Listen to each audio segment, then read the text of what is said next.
is Reading Explained, where each week I give you the background information that you need in order to be able to understand the readings that you hear at Mass on Sunday. This week is the first Sunday of Advent. And not only are we starting off the Advent season, but we're also starting a new reading cycle. Every parish follows a reading cycle, year A, year B, or year C. That way you're not hearing the same readings the same week, year after year.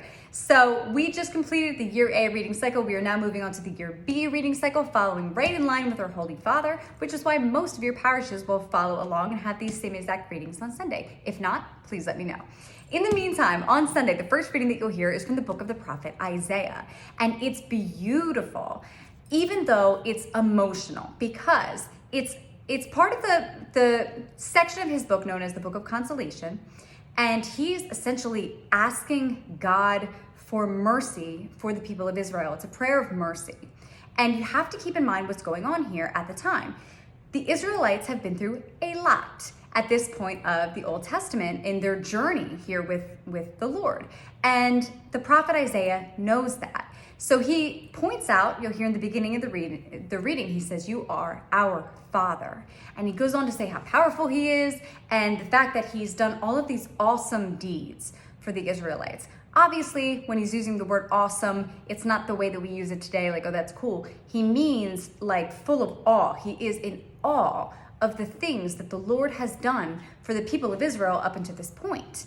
And yet, even though he helped them escape from slavery in Egypt, where they go into a desert and they're wandering the desert, and he's providing for them food miraculously and water miraculously. He's giving them structure to be able to coexist together by having Moses gets the 10 Commandments on Mount Sinai, and then for decades he's protecting them in the wilderness as they make their way over to the land that he promised them, where he delivers them to that land safely. Now they're dealing with the Babylonian exile, and meanwhile God has had their backs every step of the way. But the people of Israel have not had God's back every step of the way. They kept turning their backs against him. They kept worshiping false idols and sinning against him. And the distance, every time you sin against the Lord, a little bit more distance is added in your relationship with him. And over time, the wider that distance gets, it almost feels like he's less present in your life. Now, he's not. However, you'll hear Isaiah say, "You've done all these amazing things for us. Why are you allowing us to sin against you? And we feel as though you have hidden your face from us." Now that phrase, "hidden your face," obviously they had never seen God's face before. It's not like they knew him well and then all of a sudden he's hiding himself. It wasn't like that. What he means is that distance between himself and the Israelites is growing greater and greater. And that's what he's referring to there. You will hear in the book of Psalms, sometimes they'll talk about his hidden face, but that's what that means.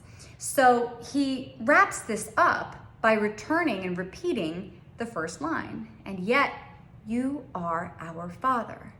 We, essentially, he says, we still belong to you.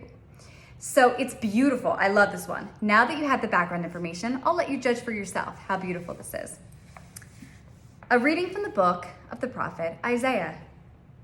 "You, Lord, are our Father. Our Redeemer, you are named forever. Why do you let us wander, O Lord, from your ways and harden our hearts so that we fear you not? Return for the sake of your servants, the tribes of your heritage. Oh, that you would rend the heavens and come down with the mountains quaking before you, while you wrought awesome deeds we could not hope for, such as they had not heard of from old. No ear has ever heard, no eye ever seen any God but you doing such deeds for those who wait for him. Would that you might meet us doing something right, that we were mindful of you in our ways. Behold, you are angry and we are sinful. All of us have become like unclean people. All our good deeds are like polluted rags. We have all withered like leaves, and our guilt carries us away like the wind. There is none who calls upon your name, who rouses himself to cling to you, for you have hidden your face from us and have delivered us up to our guilt.